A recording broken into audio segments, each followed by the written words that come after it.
Je vous propose de commencer.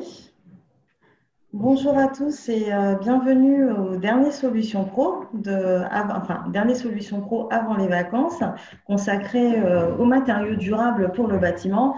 Comme vous le savez certainement, les matériaux du bâtiment représentent 15 à 20% de l'empreinte carbone de bâtiment, parce qu'il est aujourd'hui possible de réduire en utilisant des matériaux de réemploi ou des matériaux biosourcés. Donc, on a souhaité faire quand même un Solution Pro sur ces matériaux et notamment le livrable qu'a consacré l'Agence parisienne du climat à ce sujet. Je me présente, Jessica Jacobi-Coali. Je suis en charge de l'animation du réseau professionnel Coach CoPro à l'Agence parisienne du climat et nous sommes ensemble aujourd'hui pour une petite heure. Voilà. Donc, pour ceux qui connaissent déjà, le format sera relativement similaire. Je vais vous présenter les actions de l'Agence parisienne du climat. Aujourd'hui, j'ai le plaisir de recevoir deux intervenants, donc Cécile Humbert, directrice communication et transition à l'Agence parisienne du climat, qui nous présentera le guide des matériaux durables pour le bâtiment, et également François Mayer, qui nous fera un point, un focus sur les isolants en fibre de bois, donc de la société Soprema. Sans plus tarder, l'Agence parisienne du climat a été créée en 2011 à l'initiative de la ville de Paris pour accompagner la mise en œuvre de son plan climat air-énergie. Comme vous pouvez voir sur la petite photo, on a de la chance d'être dans le parc de Bercy à Cours-Saint-Émilion et on a un certain nombre de thématiques consacrées au sein de l'agence, comme le changement climatique. On travaille beaucoup sur le bâtiment, le rafraîchissement, la végétalisation et bien d'autres sujets. Et nos publics sont très larges, donc ça va du particulier, des copropriétaires, les volontaires du climat. On accompagne également les professionnels du bâtiment et de l'immobilier, les décideurs à l'échelle locale, mais également internationale. Donc on a quand même un panel d'actions assez large et également les acteurs économiques. Au sein de l'agence, donc le domaine, on va dire, qui nous est consacré aujourd'hui d'intervention autour du climat, mais également la rénovation énergétique. Donc, on conseille les particuliers, les copropriétaires. On organise un certain nombre d'événements tout au long de l'année, comme le forum Habiter Durable, qui malheureusement n'a pas eu lieu cette année, mais qui reviendra en 2021. Donc, vous serez bien évidemment informés. Des événements comme les Réponses de Pro, l'événement aussi qu'on a aujourd'hui Solutions Pro, et on accompagne des copropriétaires, via la plateforme Coach CoPro que je vais vous présenter. Vous avez également un certain nombre d'événements de décryptage de politique publique, des articles, si vous êtes intéressé par un certain nombre d'articles autour du climat, de la transition écologique. N'hésitez pas à vous connecter sur le site de l'Agence parisienne du climat. Vous avez bien évidemment le lien. On met à votre disposition des brochures. Vous avez juste ici les coordonnées aussi de nos conseillers qui sont à votre disposition pour vous informer des nouveautés, des innovations, de comment aussi entamer votre projet de rénovation ou tout simplement si vous souhaitez avoir des informations sur des éco-gestes à mettre en place au sein de votre logement ou pour votre client pour savoir comment les sensibiliser également. Petit clin d'œil pour le défi des clics, donc pour ceux qui ne sont pas inscrits à la newsletter et qui seraient intéressés par un challenge convivial entre vous au sein de votre structure ou au sein de votre logement pour réduire ces déchets et également des consommations d'énergie. Restez connectés, bientôt vous allez avoir plus d'informations à ce sujet. Je vous parlais du Coach CoPro. Donc, il s'agit d'une plateforme web mise à disposition gratuitement, donc une plateforme web neutre et indépendante, gratuite pour les copropriétaires, mais également les syndics, qui a pour but de mettre en relation l'offre et la demande. Donc, sensibiliser, informer, accompagner les copropriétaires dans le cadre d'un projet de rénovation énergétique. Chose que je n'ai pas dit, à l'Agence parisienne du climat, il y a 5 conseillers qui sont là pour, notamment vos clients, vous en tant que professionnels, pour informer les copropriétaires dans le cadre d'un projet de rénovation énergétique. Et pour les professionnels, donc je suis un peu la porte d'entrée pour les professionnels, mais on est là aussi pour favoriser les échanges entre vous, faciliter aussi l'accès à la formation et surtout structurer le réseau professionnel de la rénovation énergétique. On a mis en place, il y a quelques années déjà maintenant, l'annuaire des professionnels, disponible pour les copropriétaires. On y retrouve l'ensemble des professionnels qui interviennent en copropriété, sur le marché de la copropriété, donc marché bien spécifique.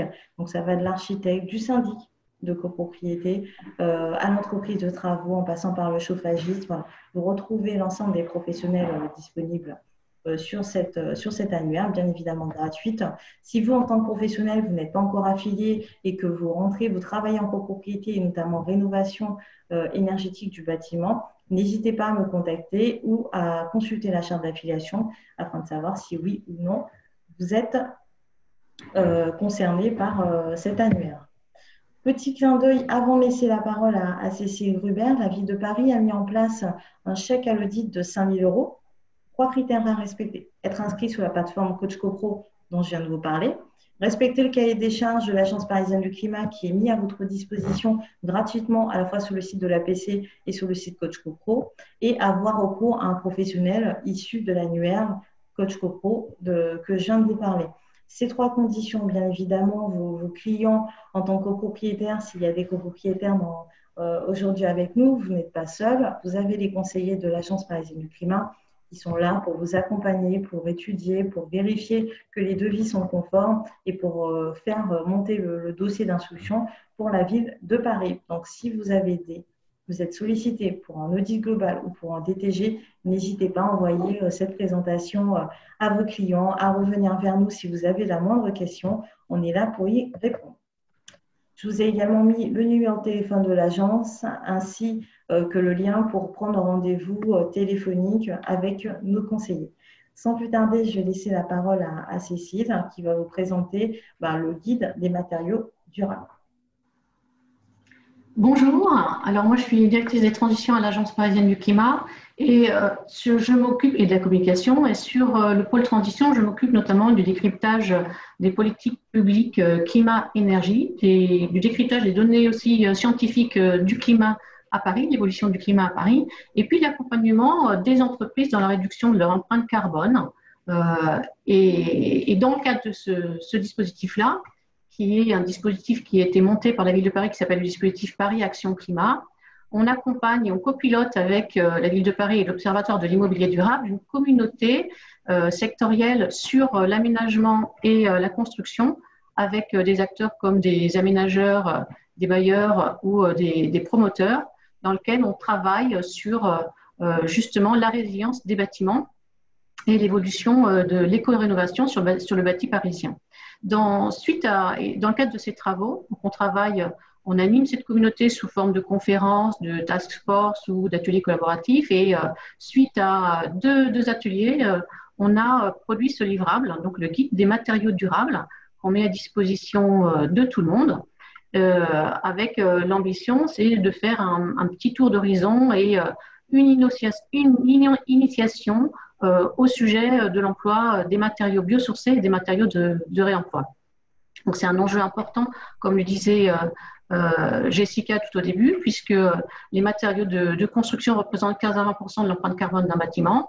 Donc c'est un enjeu fort. Et puis c'est un enjeu très fort localement parce que la collectivité comme Paris, mais aussi la région Île-de-France, qui a affiché vouloir devenir la première région de France biosourcée, 100% biosourcée, mais aussi la ville de Paris, qui a des incitations très fortes sur l'utilisation des matériaux biosourcés ou des matériaux de réemploi, et notamment son plan climat, le plan climat Air Énergie de la ville de Paris, qui a renforcé les enjeux énergie-climat et qui veut les renforcer dans les documents d'urbanisme notamment, et qui a annoncé vouloir étudier des orientations d'aménagement et de programmation énergie-climat dès 2020, et ce qui va être fait là.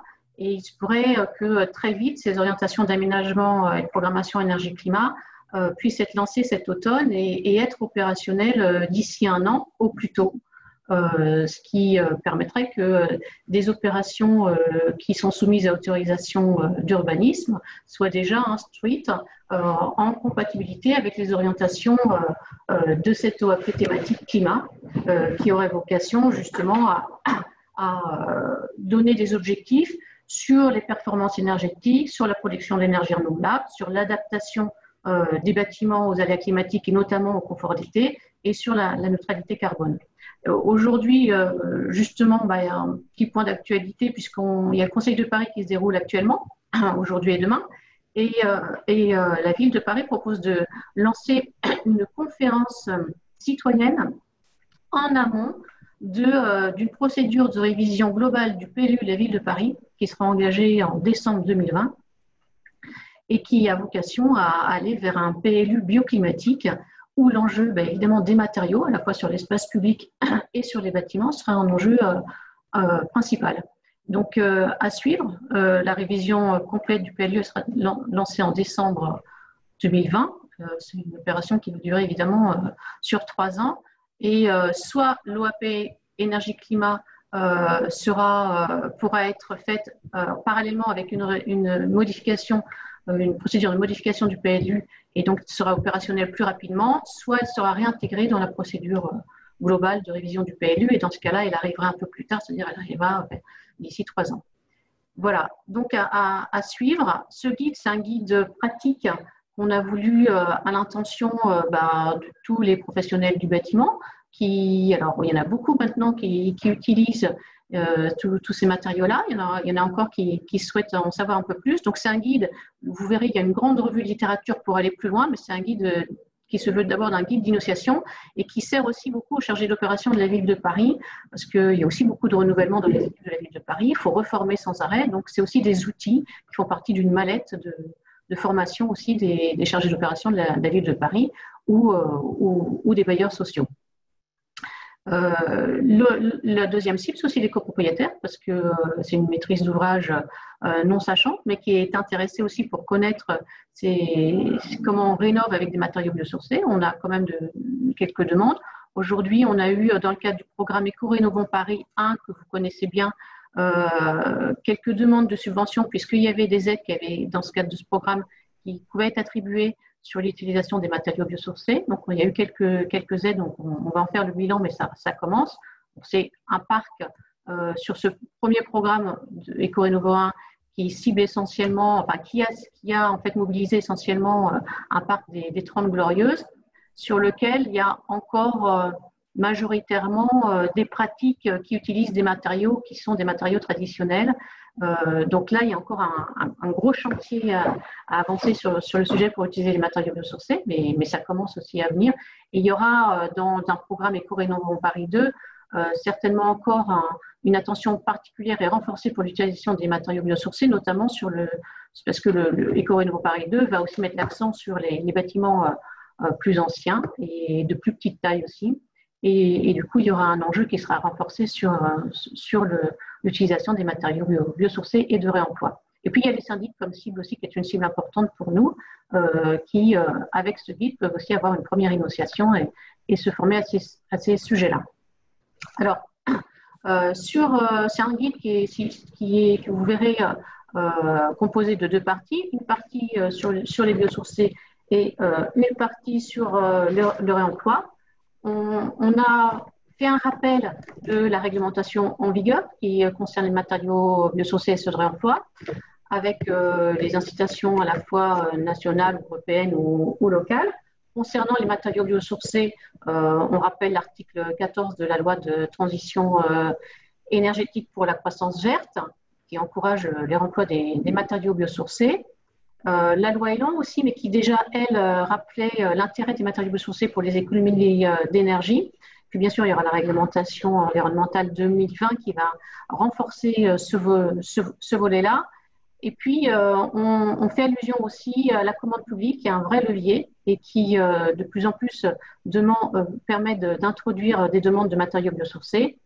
La réglementation incendie, ça que vous devez bien connaître, François, sur le bois, qui a évolué, qui s'est assoupli avec l'article 13, mais en pratique, on sent, nous, peut-être que vous nous direz, vous, ce qui se passe sur le terrain, mais on sent que les pompiers reviennent et sont un petit peu moins souples sur l'application de ce qu'ils étaient il y a quelques années. Alors, à suivre de près. On a des retours d'opérations d'aménageurs qui nous disent que maintenant, le bois, il faudrait qu'il soit plus visible. Et donc, ça a un impact sur les budgets de l'opération tout court et puis le budget carbone. Donc, ça, à suivre de près. Parce que voilà, il y a bien un assouplissement, mais en pratique, c'est à suivre. Voilà, alors au niveau local, c'est l'article 15 du PLU qui prévoit l'utilisation de matériaux biosourcés et puis après, il y a un certain nombre d'autres réglementations qui sont détaillées dans le guide que je vous laisse découvrir. Alors, on a travaillé sur une présentation des différentes filières de matériaux biosourcés. Alors, sur ces matériaux biosourcés, effectivement, il y a des filières qui sont plus ou moins matures. Donc, il y a les filières les plus matures, c'est celle du bois, donc ça, vous pourrez nous parler, qui est une des filières les plus matures qui existent aujourd'hui en France, en région Île-de-France aussi. Il y a la filière du chanvre. Je trouve que la France reste, je crois, c'est le deuxième producteur, oui, de chanvre après la Chine dans le monde. Donc, c'est aussi une filière qui est bien structurée. Et puis, il y a d'autres filières qui sont des filières plus petites, comme la filière de ouate de cellulose. Donc, c'est à partir du gisement de carton et de papier, qui couvre que seulement 5% du marché des biosourcés. Donc, c'est une petite filière qui reste quand même intéressante. Et puis, d'autres petites filières, comme la filière de laine de coton avec un fabricant le fabricant Le Relais que vous connaissez, un fabricant français d'isolants à partir de textiles recyclés. Et puis là, il y a aussi la laine de lin, donc une autre filière. Là, par ailleurs, la France est le premier producteur mondial de lin. On apprend énormément de choses dans ce guide, donc des filières qui sont intéressantes à suivre. On a identifié aussi la filière du liège, mais la filière du liège, c'est plutôt un approvisionnement qui vient d'autres pays européens que la France. Et donc là, c'est plutôt le Portugal ou l'Espagne. Et puis, il y a des filières qui sont plutôt sur le mode recherche, comme celui de la filière d'une plante qui est le miscanthus, je ne sais pas si je prononce bien d'ailleurs, qui est une filière où il y a déjà de la production en Isère, en France, mais qui vient de Chine, hein, et qui commence à se développer en Isère, et qui est, semble-t-il, prometteuse, qui est soutenue par la région Île-de-France. Et c'est une plante assez qui ressemble, pour ceux qui ne connaissent pas, un peu à des roseaux, des cannes à sucre. Et c'est une plante assez rustique, très productive et qui a des potentiels intéressants, visiblement, pour différents types d'applications dans le bâtiment. Donc, une filière à suivre. Et donc, vous pourrez découvrir dans ce guide un tableau récapitulatif de tous ces matériaux biosourcés, des filières, l'usage qu'on peut en faire, les avantages et les inconvénients, et puis aussi on a essayé de mettre les coûts, et ces matériaux biosourcés, ils restent de façon générale quand même, ils impliquent un certain nombre de surcoûts, donc il faut les avoir en tête aujourd'hui, donc les filières ne sont pas encore complètement développées, mais il y en a qui sont quand même, qui restent assez compétitifs et qui commencent à être de plus en plus utilisés. Voilà, sur ce guide, alors on a mis quelques illustrations. Donc, il y a une des illustrations intéressantes qui est la médiathèque et la maison des réfugiés dans le 19e, qui est réalisée par Philippe Madec, qui est une très belle opération qu'on évoque dans ce guide. Et puis, on a noté un certain nombre de points d'intention sur les matériaux biosourcés à ne pas négliger. Un matériau biosourcé, sa définition, si on prend celle du ministère de la Transition écologique et solidaire, c'est un matériau qui est issu de filières d'origine animale et végétale. Et ça ne veut pas dire que pour autant c'est un matériau bio. Hein. Ils ne sont pas certifiés bio, ce sont des matériaux qui peuvent subir des traitements, des additifs. Donc, point d'attention à avoir sur ce type de matériaux, à ne pas confondre. Sur le transport, évidemment, parce que si on va chercher et si on n'utilise pas les filières locales, eh ben on va générer plus de transport et donc on va un peu alors on va avoir un impact sur le bilan carbone de l'opération en général. Et puis, il y a aussi un sujet, prendre attention sur les matériaux biosourcés, sur le recyclage de ces matériaux, en fait, avec un intérêt de développer des filières de recyclage sur ces matériaux, mais il faut un seuil de tonnage pour commencer à mettre en place une filière de recyclage. Et donc, pour certains, les filières de recyclage de ces matériaux biosourcés n'existent pas encore. Donc, ça, c'est des problématiques à suivre pour l'avenir. Sur le sujet du réemploi, le réemploi, Là, alors, on a fait aussi un tour sur la réglementation en vigueur que vous trouverez dans le guide de façon très, très détaillée. Alors, moi spécialiste du réemploi, il y a un rappel sur une des directives européennes importantes, celle du 30 mai 2018, qui permet d'encourager le réemploi et d'inciter les États à prendre un certain nombre de mesures, notamment encourager la démolition sélective sur 6 flux de matériaux, le bois, le métal, le plastique, le plâtre et puis tout ce qui est fragments minéral. Voilà. Ça s'est traduit, c'est-à-dire que c'est notamment traduit dans la loi de ce début d'année, de février 2020, la loi de lutte contre le gaspillage et l'économie circulaire. Puis, il y a évidemment la loi sur la transition énergétique qui fixait déjà des objectifs de valorisation matière de 70% des déchets du secteur du bâtiment. Il y a la commande publique aussi qui permet aussi qui a évolué, qui permet aussi de faire du cycle de vie des matériaux un critère d'attribution de marché public. Et puis à Paris, il y a évidemment le plan économie circulaire, un plan économie circulaire qui a été élaboré sur 2017 et jusqu'à 2020 et qui prévoyait de travailler sur l'organisation du territoire pour leur emploi, la construction durable et l'économie circulaire, et puis sur les chantiers.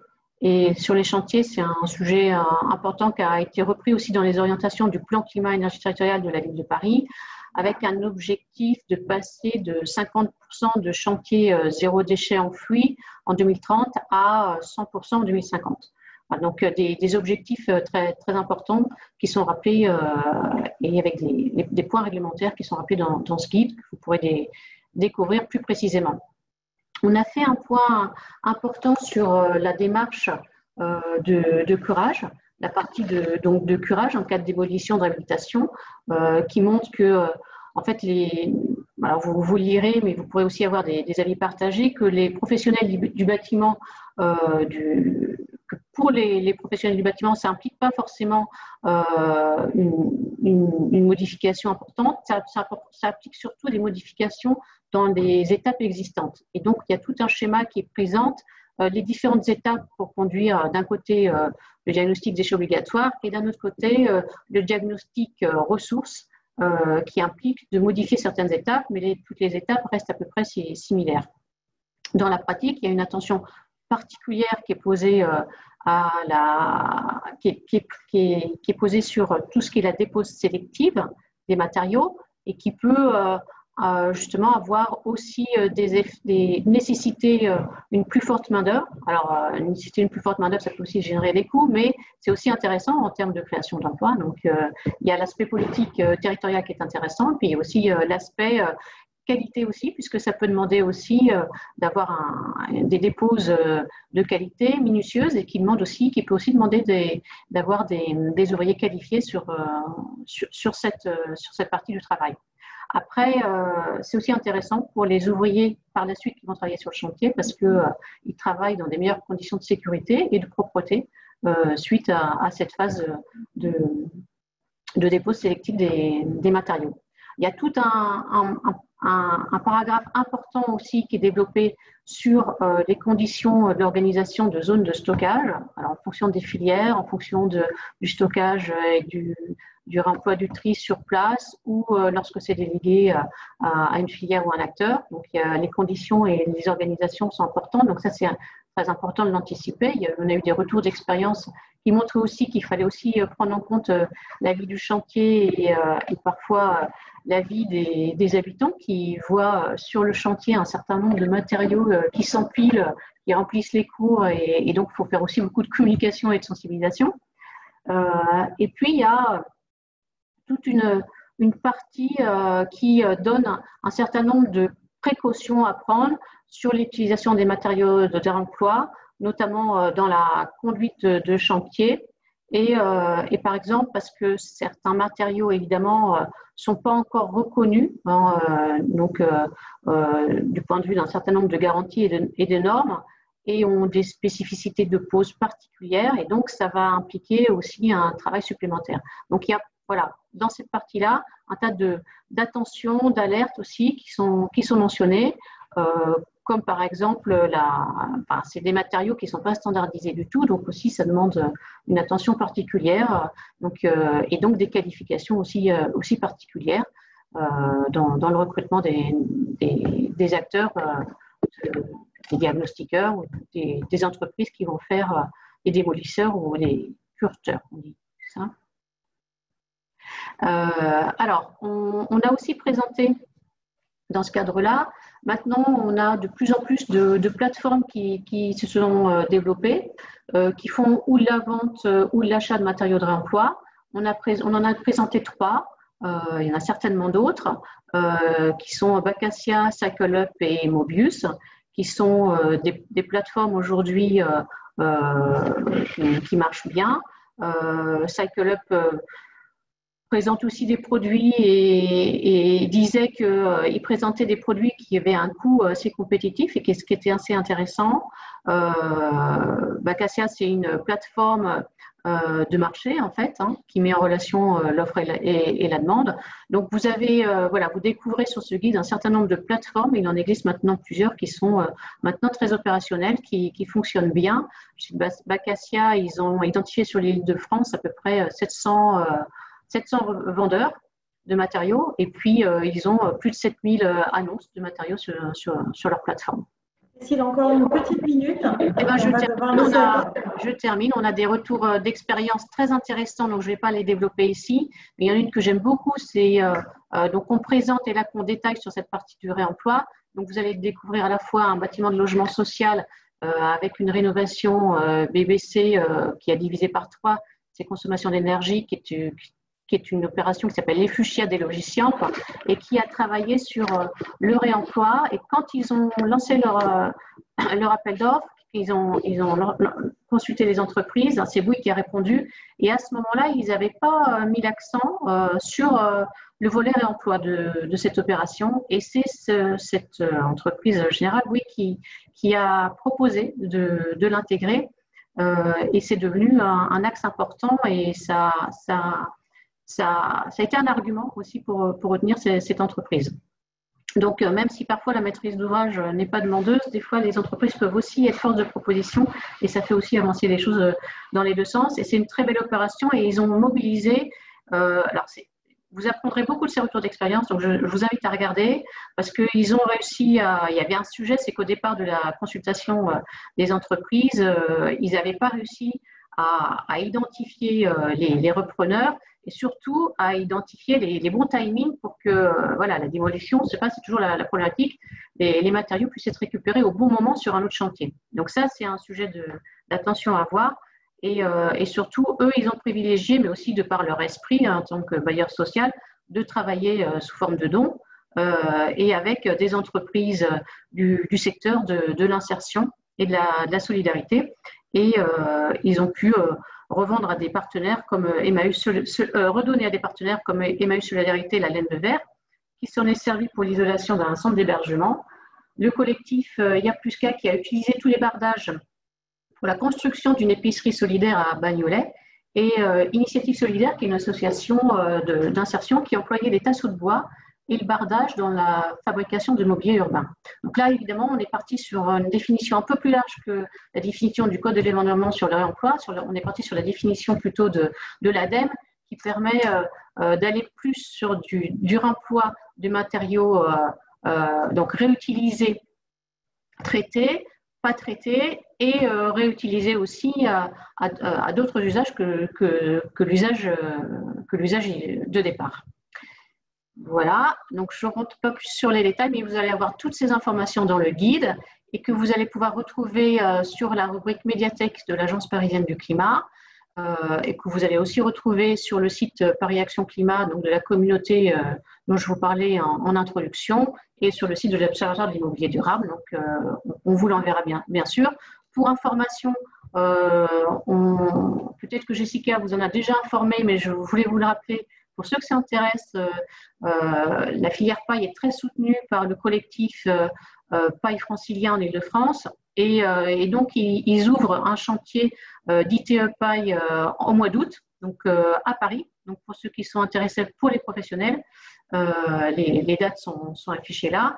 Et puis, pour ceux aussi qui voudraient en savoir plus sur les fibres, sur tout ce qui est fibres végétales, il y a une très belle exposition qui avait été conduite au pavillon de l'Arsenal l'automne dernier, qui s'appelait Fibra, et qui est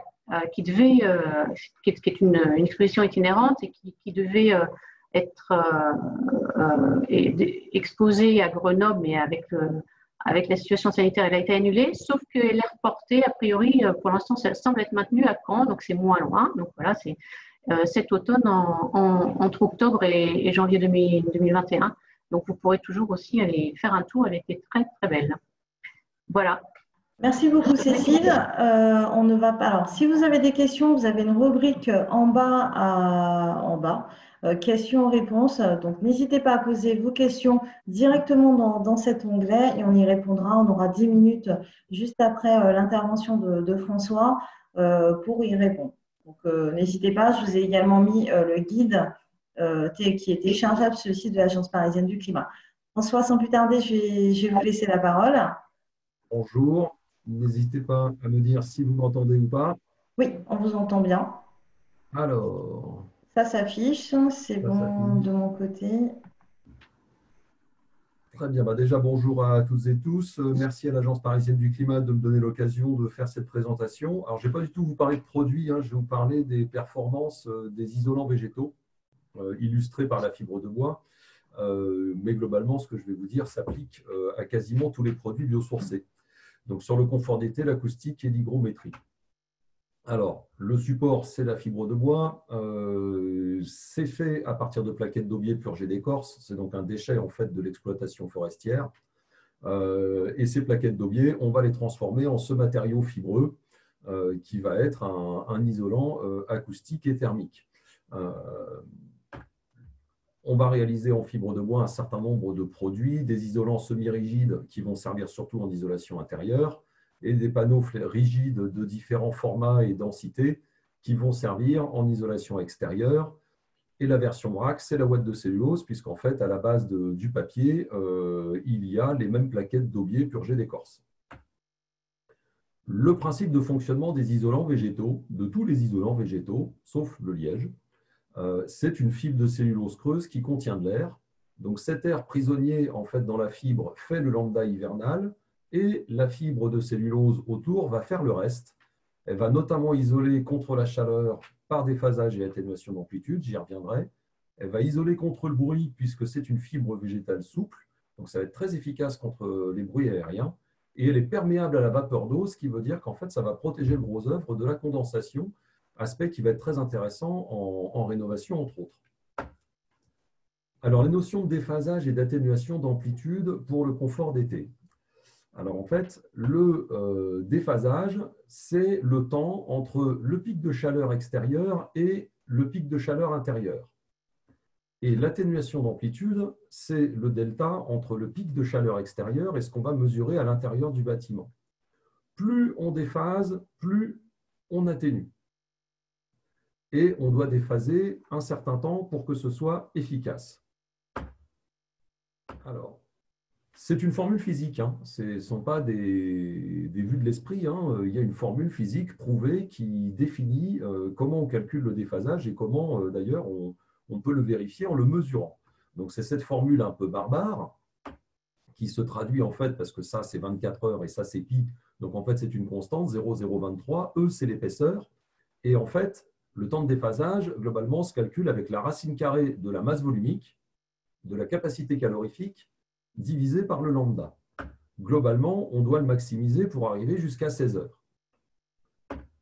Et donc, comment on le maximise? On va augmenter la masse volumique, on va augmenter la capacité calorifique, mais il ne faut pas sacrifier le lambda. Si on fait un matériau très lourd, à très forte capacité, mais qui a un lambda qui n'est pas bon, on ne va pas gagner en déphasage. Alors, exemple sur différents types d'isolants. une laine minérale à 18 kg du mètre cube de densité, qui a une capacité de 1320 joules au kilo-Kelvin, un lambda de 0,032, sur 20 cm, elle déphase de 4 heures. Sur 20 cm, un polystyrène blanc qui est un petit peu plus dense, un petit peu plus capacitif, mais qui a un moins bon lambda, va aussi déphaser de 4 heures. Une fibre de bois dense, qui est sensiblement plus dense, puisqu'on est à 115 kg du mètre cube, qui est plus capacitive au kilo et qui a un lambda un petit peu moins bon, elle va déphaser de plus de 11 heures sur 20 cm. N'hésitez pas à poser des questions en ligne si vous en avez, hein, si ce n'est pas clair. Concernant l'hygrométrie, il faut savoir, alors c'est contre-intuitif, mais en hiver, il y a plus de vapeur d'eau à l'intérieur d'un logement qu'à l'extérieur, puisqu'en fait, à l'intérieur, vous avez un air chaud qui est capable de stocker beaucoup d'humidité au litre d'air. À l'extérieur, vous avez un air froid qui ne va pas être capable de stocker beaucoup d'humidité sans que ça condense. Résultat, on a plus de vapeur d'eau ici que là, et comme la nature a horreur du vide, la vapeur d'eau essaie de traverser les parois pour rétablir l'équilibre des pressions. Et évidemment, si ça bloque dans le mur, ça condense. Donc voilà pour les notions théoriques. Maintenant, les explications pratiques. Si on prend une paroi en parpaing isolée par l'extérieur en polystyrène sous enduit, voilà ce que ça donne. Si on met 220 mm de polystyrène, on a un R de 5,80. On va déphaser de 9h30. C'est-à-dire qu'en fait, l'onde de chaleur met 9h30 à traverser cette paroi. 9h30, ce n'est pas assez. C'est-à-dire que si on est en été et qu'il fait chaud dès 7h30 du matin, eh ben, à 6h du soir, même pas à 6h, que dis-je, à 16h, la chaleur est déjà largement rentrée et ensuite, ça ne fait que chauffer jusqu'à ce que le soleil se couche. Et c'est comme ça qu'on fait des bâtiments où il fait plus chaud en fin de journée dedans que le maximum de chaleur que l'on a atteint à l'extérieur. En termes d'hygrométrie, il y a aussi un risque avec le plastique alvéolaire, hein. C'est que si le taux d'humidité est trop élevé à l'intérieur du bâtiment, ça va condenser dans le plastique. Et ça, c'est un phénomène réel, mesuré et constaté. C'est souvent ça d'ailleurs qui explique que des travaux de rénovation énergétique n'apportent pas la performance demandée en termes d'économie d'énergie, puisque là, évidemment, quand il y a de l'eau dans l'isolant, eh ben, il n'isole plus du tout. Si on le fait en matériaux fibreux, en général, et fibres de bois en particulier, on va avoir sur 220 mm un R de 5,64. Comme on a mis un matériau beaucoup plus dense, hein, puisque c'est celui-ci qui est à 115 kg du mètre cube, on s'aperçoit que le déphasage a considérablement augmenté. On est passé à 17 heures. Alors à 17 heures, c'est intéressant parce que c'est plus que la durée d'ensoleillement. Et c'est plus que la durée chaude, je dirais globalement, entre 7 heures et 23 heures que l'on a en été. Du coup, on atténue de manière très très forte le pic extérieur, puisqu'on atténue d'un facteur de 25. Ça veut dire qu'il faut que ça monte de 25 degrés dehors pour que 17 heures plus tard, ça grimpe de 1 degré dedans. C'est donc pas du tout pareil. On sait qu'en termes d'acoustique, c'est très bon. Et en termes d'hygrométrie, on voit tout de suite que la courbe d'humidité dans la paroi, elle n'a pas du tout la même tête que sur la diapo précédente. Comme ici, on est très ouvert à la vapeur d'eau, en fait, la vapeur d'eau sort du parpaing pour être rééjectée par la fibre de bois, mais on n'arrive jamais au point de condensation, y compris en partant de taux d'humidité intérieur très élevés. Toujours des exemples sur des façades. Ça, c'est la façade ossature bois française classique, avec un bardage bois, une lame d'air, un contreventement, un isolant minéral à lambda de 32 à l'intérieur, le frein vapeur, un isolant minéral à lambda de 32 dans le doublage, un BA13. Alors, d'un point de vue thermique divers, c'est phénoménal, hein. Ça a un R de 7,3 sur 330 mm d'épaisseur, c'est imbattable. Par contre, d'un point de vue confort d'été, c'est pas bon. Le déphasage est inférieur à 8 heures. Vous voyez ici. Alors, ça veut dire que dès 15 heures, la chaleur est rentrée dans le bâtiment et ensuite, ça ne fait que monter en température. Et en termes d'hygrométrie, c'est assez moyen parce qu'on s'aperçoit que, comme le contreventement est à l'extérieur et est froid, si on a une température très froide à l'extérieur et des taux d'humidité ne serait-ce que très faibles à l'intérieur, on n'est pas loin du point de condensation. Et là, il ne faut surtout pas l'atteindre parce que si on l'atteint, ça condense dans le bois. Et là, ce n'est pas comme la condensation dans le plastique, ça se passe mal. La paroi ossature bois avec de l'isolant végétal, c'est celle-ci. Alors, vous allez avoir le même bardage bois, la même lame d'air. Vous allez avoir à l'extérieur de l'ossature un panneau rigide en fibre de bois, par pluie. Vous allez avoir le contreventement. Vous allez avoir une isolation intérieure avec de la ouate de cellulose. et vous allez avoir le frein vapeur, la fibre de bois flexible et le BA13. Alors, on a un R de 6,2 sur 340 mm. Donc, on est d'accord en termes de confort d'hiver, enfin d'économie d'énergie en hiver, c'est un peu moins bon que la paroi précédente. Par contre, en termes de déphasage, on a tout changé. On a passé le déphasage à 15 heures et on atténue d'un facteur 31. C'est autant que la paroi béton de tout à l'heure. Pourquoi? Tout simplement parce qu'en fait, elle pèse plus lourd. On est à 60 kg du mètre carré, donc 48 kg de bois et de watts. Et surtout, on a mis ici un panneau qui, en 80 mm, pèse pas loin de 16 kg du mètre carré à lui tout seul. Il est très capacitif. Et c'est lui qui crée en fait ce déphasage qui augmente de manière spectaculaire. En termes d'hygrométrie, on voit bien qu'on est toujours très très loin du taux du risque de condensation, y compris dans le contreventement, puisque comme il est isolé, il est chaud. Donc en fait, le taux d'humidité relatif dans le contreventement est beaucoup plus faible que s'il était à l'extérieur. Et en termes d'acoustique, nous avons testé en Allemagne des parois comparables.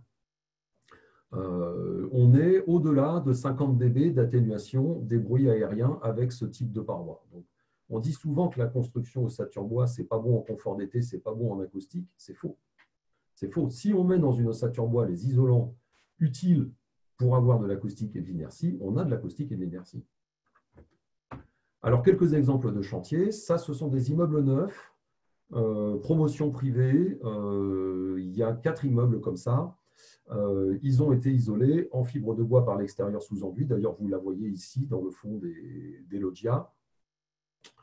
Intérêt, confort d'été, confort acoustique, puisqu'en fait, ce projet immobilier est dans la plaine du Var à côté de Nice. Et il y a du bruit et il fait très chaud. Ce projet a été fait en fibre de bois exactement au même prix que la laine de roche qui était prévue initialement. Un exemple, oula, je suis allé trop vite. Un exemple parisien. C'est du plâtre à pan de bois, ce que vous voyez là. Il a été isolé par l'extérieur en fibre de bois et là, il y avait un aspect hygrométrique majeur. Il ne fallait absolument pas que ça condense dans le plâtre à pan de bois. Et avec la fibre de bois, ça fonctionne. Donc ça, c'est un immeuble parisien typique. Un projet neuf en ossature bois en région parisienne. Il est à Montreuil. Donc ça, c'est une façade ossature bois exposée plein sud. Elle est entièrement isolée à la fibre de bois dans l'ossature et à l'extérieur de l'ossature. Ici, vous avez du panneau rigide enduit. Et sous les bardages, vous avez du panneau rigide par pluie. Exemple en région parisienne aussi, c'est une maison ancienne qui a été étendue et rehaussée en ossature bois. Donc tout ce que vous voyez là, en fait, c'est de la fibre de bois enduite, une partie sur maçonnerie, une partie sur ossature bois, et il y a de la fibre de bois partout sous les parties bardées. Donc voilà pour les façades. Pour ce qui est des charpentes, c'est un peu pareil. Alors l'Effice Arking, c'est un produit de chez nous, c'est un produit de chez Soprema, c'est du polyuréthane. Alors c'est le super PU, c'est-à-dire qu'on a un super lambda à 0,022, c'est super léger, et donc on a un R de 6 en 130 mm. C'est imbattable. Par contre, en termes de confort d'été et d'acoustique, le polyuréthane, on sait très bien que ce ne sont pas ses principales qualités. On a 4h30 de déphasage qui est complètement insuffisant. Performance acoustique, 36 dB, peut mieux faire. Si on fait la même chose en 100% fibre de bois, on va mettre de la fibre de bois flexible entre les chevrons, de la fibre de bois rigide au-dessus des chevrons, donc le même isolaire d'ailleurs que sur les façades ossature bois, mais en plus épais. Qu'est-ce que ça donne? Ça pèse 26 kg du mètre carré au lieu de 5 pour le polyuréthane. Par contre, ces 26 kg, ils vont tout changer en termes de déphasage, puisqu'on passe le déphasage à 15 heures. On atténue d'un facteur 26. Donc en fait, on a fait une isolation de charpente qui bloque la chaleur. Et d'un point de vue acoustique, nous avons testé cette combinaison en laboratoire. Nous sommes arrivés à 49 dB d'atténuation des bruits aériens, ce qui veut dire qu'avec un complexe d'isolation de ce type-là, vous traitez les charpentes de bâtiments avec la voie de RER au bout du terrain. Vous êtes conforme. Alors, un exemple de chantier, c'est à Paris. C'est entre deux boulevards très bruyants. Et la totalité du U là, que vous voyez a été isolée par l'extérieur à la fibre de bois pour à peu près 2500 m² de surface de toiture. Objectif des copropriétaires, puisque c'est une copropriété privée, en dehors de rénover la toiture, traiter le problème d'acoustique et de confort d'été des appartements du dernier étage. Pour les planchers de comble, c'est donc la ouate de cellulose en vrac, qui est l'isolant végétal aujourd'hui le moins cher du marché.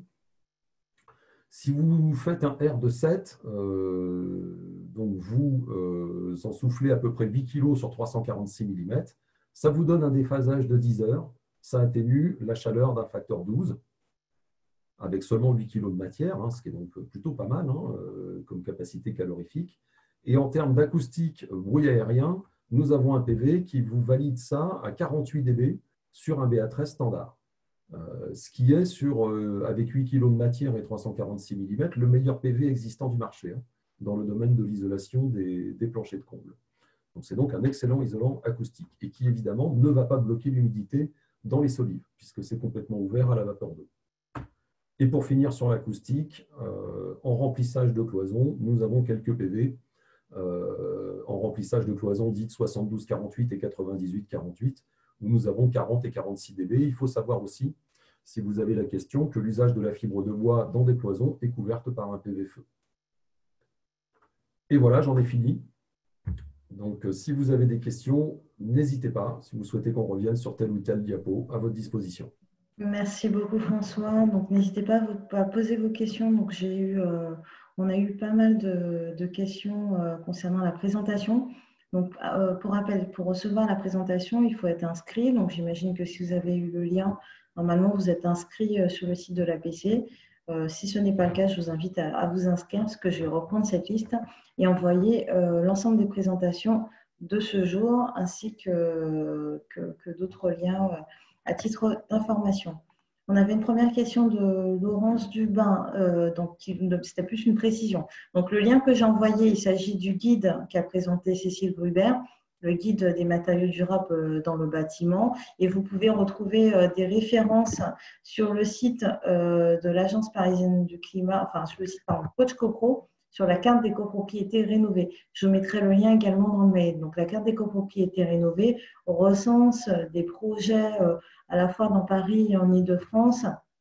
Et vous pouvez sélectionner caractéristiques du projet, par exemple matériaux biosourcés ou matériaux durables. Et là, vous allez avoir, je crois de mémoire, on a 4 ou 5 références avec les structures qui sont intervenues, le type d'isolant qui a été mis sur les façades, utilisé sur les façades.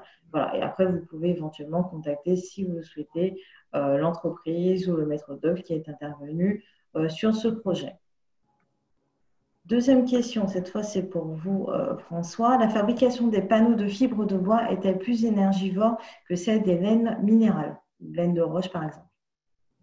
Alors non, non au contraire, puisqu'en fait la fibre de bois, comme d'ailleurs les autres isolants végétaux, est fabriquée uniquement à froid. C'est-à-dire qu'une fois qu'on a défibré les plaquettes avec en fait, des sortes de meuleuses mécaniques, tout le procédé consiste à réassembler les fibres et à les usiner une fois qu'on a compressé pour faire des panneaux de certaines densités. Donc en fait, non, ce sont des usines très peu énergivores. Quant à la fabrication de la ouate, c'est vraiment une usine extrêmement simple d'un point de vue énergétique. C'est pareil, c'est tout à froid. Et ce qui en fait est le plus compliqué dans la fabrication de la ouate, en dehors du défibrage, c'est le tri préalable pour éliminer toutes les impuretés agrafes plastiques et ce genre de choses. Et ça, c'est fait manuellement. Ok, merci pour cette précision. Est-ce que vous avez d'autres questions? N'hésitez pas, que ce soit sur le guide, sur la fibre de bois. Alors, les complexes de parois présentés en fibre de bois et en biosourcé sont-ils compatibles avec la norme incendie? Oui. Oui, oui. Oui, c'est les solutions fibres de bois sous enduit, en tout cas, sont couvertes par PVFE. PVFE qui n'est pas public et qui est pour la construction neuve, qui est même validé conforme aux arrêtés du 7 août 2019. Donc oui, c'est parfaitement compatible avec l'IT 249. Ok. Et un point d'éclaircissement, quelle est la différence entre Pavatex et Soprema? Quel est le site internet à privilégier pour en savoir plus sur les produits? Quel est le nom du produit IDTE avec Enduit S Parisomob, avec Parex Lonco et Armatherm Bois? Alors Pavatex est une marque commerciale de Soprema. Donc ça fait partie de l'entreprise Soprema.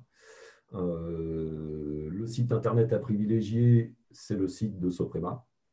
Alors, il existe des sites Pavatex en français pour la Suisse, pour la Belgique, pour le Canada, mais les produits que vous allez trouver dessus ne sont pas forcément vendus en France, parce que les normes ne sont pas forcément les mêmes non plus. Le nom du produit d'ITE avec enduit, ce sont les Pavawall. Alors, il y en a deux, le Pavawall Smart pour les façades maçonnées et le Pavawall GF pour les façades ossature bois.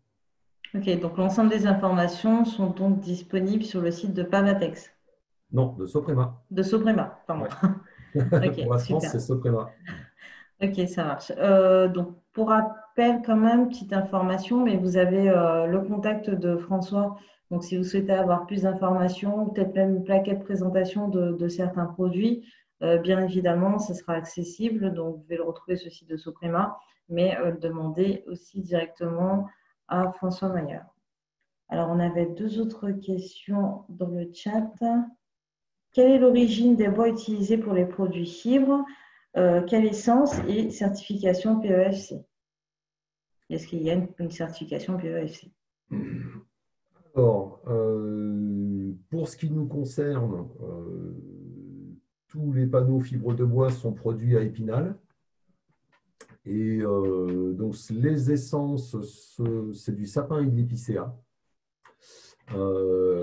Et si l'usine est à Épinal, ce n'est pas pour rien, c'est que c'est au milieu de la forêt des Vosges. Donc, en fait, les bois sont issus de la région Grand Est. De toute façon, la plaquette d'Aubier, ça ne se transporte pas sur plus de 100 km. Ça n'a aucun sens de transporter ce matériau sur des grandes distances. Donc, les essences sapin et épicéa, certification PEFC, non, pas sur tous les produits, parce que de toute façon, c'est que du bois français. Et ça, on sait le prouver. Ok, très bien. Donc ça, c'est la question de Sandrine. Et Janice avait une autre question. Qu'en est-il des plaques d'isolant qui sont utilisées le plus souvent? Donc, on pense aux matériaux semblants en plastique, rose. Bon, ça, je ne sais pas. Je ne sais pas. Après, alors je ne sais pas, peut-être Janice, est-ce que vous pouvez peut-être préciser votre question éventuellement, si vous avez peut-être des particularités, enfin vous souhaitez avoir plus d'informations sur un point bien précis. Alors, par rapport à ce qui vient d'être présenté, peut-être une comparaison entre les deux types de matériaux, c'est ça? Oui, ah oui. François, je crois que c'est par rapport aux deux types de matériaux que vous avez présentés tout à l'heure. Alors, plastique rose, le truc, c'est que je ne sais pas ce que c'est. Là, dans la présentation, j'ai fait une comparaison de parois entre du polystyrène blanc, donc du polystyrène expansé blanc, et la fibre de bois. Après, il y a une comparaison pour les charpentes entre le polyuréthane et la fibre de bois, mais le polyuréthane, c'est plutôt jaune. Donc, je ne sais pas en fait quel est le matériau évoqué. Bon, on pourra toujours revenir dessus et préciser. On a deux autres questions. Existe-t-il des solutions biosourcées pour l'isolation des toitures terrasses? Existe-t-il des solutions biosourcées pour l'isolation des façades d'habitation supérieures à 28 mètres de hauteur? Alors, pour les toitures terrasses, c'est possible sur les terrasses ossature bois, donc essentiellement de la construction neuve. Et le système passe au CSTB en ce moment même. Ah, donc d'ici la rentrée, a priori, peut-être. Bon, même ce soir. À ce soir. On est confiant ce soir. Alors, existe-t-il des solutions biosourcées pour l'isolation des façades d'habitation supérieures à 28 mètres de hauteur? Alors, oui et non. Alors, en ITE, non, et ça n'existera pas. En isolation dans des parois ossature bois, oui, mais ça va dépendre du parement de façade. En isolation par l'intérieur, par exemple faire un doublage avec un isolant biosourcé semi-rigide, oui, c'est parfaitement possible. Ok, très bien. Je vais prendre les deux autres questions. Alors, la ouate insufflée entre solives de comble perdu n'a-t-elle pas besoin de protection spécifique? Non. Notamment, en fait, je disais pour les Les rongeurs ne rongeurs, vont pas dans la ouate. Les pas dans la rongeurs ne ouate. vont pas dans la ouate parce que ça leur tombe dessus, en fait. Donc, si un D'accord. rongeur commence à creuser un tunnel dans la ouate, assez rapidement, il va se rendre compte qu'il va étouffer. Donc, en fait, les rongeurs ne touchent pas à la ouate. D'accord. Ok. À ce jour, le liège utilisé avec enduit en façade dispense d'aménagement en bande de coupe-feu laine de roche. Qu'en est-il de la fibre de bois? Alors, oui et non. Ça dépend de la date à laquelle ont été passés les tests. Mais il y a un test qui valide que l'on peut se passer de bande de laine de roche. Ok. Très bien. Alors là, on a plusieurs questions de Sandrine, donc je vais essayer de traiter au mieux l'ensemble de ces questions. Alors, quel autre additif au bois pour ces panneaux? Donc, les panneaux que vous venez de présenter. Quel traitement FE? Et est-ce que vous avez réalisé un ACV, analyse de cycle de vie? Alors, traitement feu, aucun. Ok, Pour la fibre de bois, la ouate de cellulose, elle, est traitée feu, elle est classée BS1 des 0. Les additifs, il y a de la paraffine pour traiter le problème d'absorption d'eau. Et il y a de la colle PMDI sans COV, la colle universelle du bâtiment, quoi. ok. L'ensemble des additifs est à hauteur de 5%. Alors, avez-vous réalisé un ACV? Oui. Avez-vous des fiches FDES? Oui. Il y en a un certain nombre sur la base Ignes. Et pour ce qui est des fibres de bois produites à Épinal, elles valident toutes le stockage du carbone par la fibre de bois. Ok. Et justement, après l'utilisation de ces matériaux, est-ce qu'on a des solutions pour le réemploi? Et est-ce que vous avez des exemples et les filières de recyclage? Alors, la ouate se recycle en papier qui se recycle en ouate. Il y a aujourd'hui en circulation sur le marché des ouates qui ont été lues plusieurs fois. Ça, c'est sûr. C'est un produit d'économie circulaire. Pour ce qui est de la fibre de bois, ça se recycle très bien en panneau médium. La filière existe. D'une manière générale, la filière de recyclage de la fibre de bois, c'est la même chose que celle du bois. Ensuite, le réemploi des matériaux isolants, ça dépend de comment ils ont été posés. S'ils ont été collés, vissés, transpercés de partout, c'est difficile à réutiliser. S'ils ont été utilisés dans de la construction sèche, ça serait sur le principe possible. Ok. Et la dernière question de Juliette, pourriez-vous faire un comparatif avec des isolants biosourcés en coton recyclé? Alors oui, oui sur le produit Pavaflex, enfin sur les isolants semi-rigides, puisqu'en fait le coton recyclé, il existe sous deux formes, il existe sous forme de panneaux semi-rigides et sous forme de vrac. Ce sont deux matériaux assez proches hein, en termes de performance et en termes d'utilisation. Voilà. Après, en termes de coût, il y a un delta. Très bien. Et la fibre de bois. Et la dernière question, pour favoriser ce réemploi, avez-vous rédigé un guide des mises en œuvre à privilégier? Non. Nos guides de mise en œuvre doivent suivre d'une part les avis techniques, d'une part les DTU. Donc, c'est assez compliqué de définir des mises en œuvre qui ne seraient pas là-dedans. Mais d'une manière générale, quand un isolant n'a pas été découpé, transpercé de tous les côtés, il peut être réutilisable à partir du moment où il ne s'est pas tassé dans le temps, ce qui pour la fibre de bois est le cas, ça ne se tasse pas dans le temps. Voilà, de l'isolant mis entre des montants d'ossature bois, comment dirais-je, il serait réutilisable si on démonte l'ossature. S'il ne s'est pas tassé, il est réutilisable. Ok. Alors, on va devoir conclure et s'arrêter là. Donc, je vais quand même lire les deux autres questions et François, je demanderai d'y répondre d'une traite. Okay. Avez-vous des confrères dans le sud-est de la France? pour la première question. Alors, il y a plusieurs usines de production de fibres de bois en France. Il n'y a pas que la nôtre. Enfin, il y en a 3. Voilà, donc c'est déjà pas mal niveau indice. Et sur le site de l'INES, on ne trouve qu'une FDES isolant biosourcé, enduit privilégié, donc c'est Liège. Qu'en est-il du système fibre de bois plus enduit? Alors, sur la base Ignace, vous trouverez la FDES des fibres de bois Pavawall, à la fois les Pavawall Smart et les Pavawall GF. Il n'y a pas de FDES système puisque nous ne fabriquons pas les enduits. Nous fabriquons juste l'isolant support. Donc, en fait, les FDES système sont du ressort des fabricants d'enduits. Il faut savoir que le poids carbone des enduits d'ITE est ridiculement faible. On en met entre 5 et 6 kg au mètre carré de façade. C'est extrêmement bas comme poids carbone. C'est pas du béton. Ben, merci beaucoup. Merci à tous d'avoir participé à ce webinaire juste avant les vacances.